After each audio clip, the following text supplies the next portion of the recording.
मुदल फार्म वेझो उमरकोट तालुके जे क़दीमी गवर्नमेंट प्राइमरी स्कूल मीर वली मोहम्मद टालपुर जे इमारत ज़ुबून हाल ऐं फर्नीचर जी खोट सबब शागिर्द खुलियल आसमान हेठि पट ते वेही तालीम पढ़ण ते मजबूर आहिनि।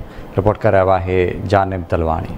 बोदर फार्म वेझो तालुका उमरकोट जे तारीख़ी शहर डिगू फार्म में कायम गवर्नमेंट प्राइमरी स्कूल मीर वली मोहम्मद टालपुर जी बिल्डिंग ज़बू हाली जो शिकार है। स्कूल में दाखिल 200 खां वधीक शागिर्द फर्नीचर की सहूलत न हुअण करे सख्त गर्मी में खुले आसमान हेठि पट ते वेही तालीम हासिल करण ते मजबूर आहिनि। इन हवाले से उस्तादन ऐं शागिर्दनि आवाज़ न्यूज़ से ॻाल्हाईंदे चयो त काफ़ी भेरा असां महकमा तालीम के गुज़ारिश भी कई है तो असांजी बिल्डिंग ज़बून हाल में है जेका 3 कमरन ते मुश्तमिल है। 3 कमरा ज़बून हाल में चापड़ करन पिया। मेहरबानी करे असांखे छित रिपेयर कराए ॾिनी वञे, लेकिन अॼु ताईं को क़दम न खयो वियो। बाक़ी ॿी सूरत तव्हां ॾिसो पिया असांजा शागिर्द जेके पट ते वेही तइलीम हासिल कनि था, जेके सख़्त गर्मी हूंदे भी ॿाहिरि पट ते वेठा आहिनि। फर्नीचर ना है जो टेबलूं रखी वण हेठां वेहनि। असांखे फर्नीचर जी खोट ख़त्म कई वञे, मेहरबानी करे फर्नीचर ॾिनो वञे स्कूल में।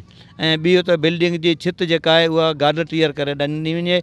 RCC कोन थी खपे जो ॿार अंदरि वेही तइलीम हासिल कनि। बिल्डिंग ठही है 1990 में, उन खां पोइ कुझु कोन्हे, न को रिपेयर थी न कुछ कोन थिए। बिल्डिंग भी कोन्हे, असां वटि फर्नीचर भी कोन्हे, ॿार पट ते वेही तालीम हासिल करनि था।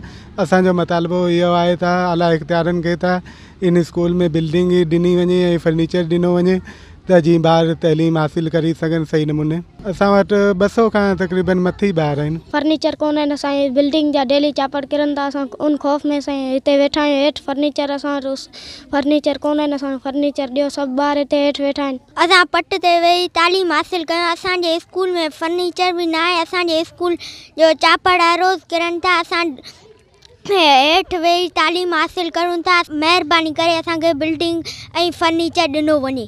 ज़मीनी हक़ीक़तन के साम्हूं ॾिसंदे उस्तादन ऐं शागिर्दनि जा वीचार ॿुधण बाद तक जे चूंडियल नुमाइंदनि ऐं ज़िले सां तालुक रखंदड़ तइलीम जे वज़ीर खे घुर्जे त नोटिस वठी स्कूल जी मरमती कम सां गॾु फर्नीचर जी खोट खे पूरो कयो वञे त शागिर्द पंहिंजो बुनियादी हक़ तइलीम बहितर नमूने सां हासिल करे सघनि। कैमरामैन टीम सां गॾु जानिब दलवाणी, आवाज़ टेलीविज़न न्यूज़, बोदर फार्म।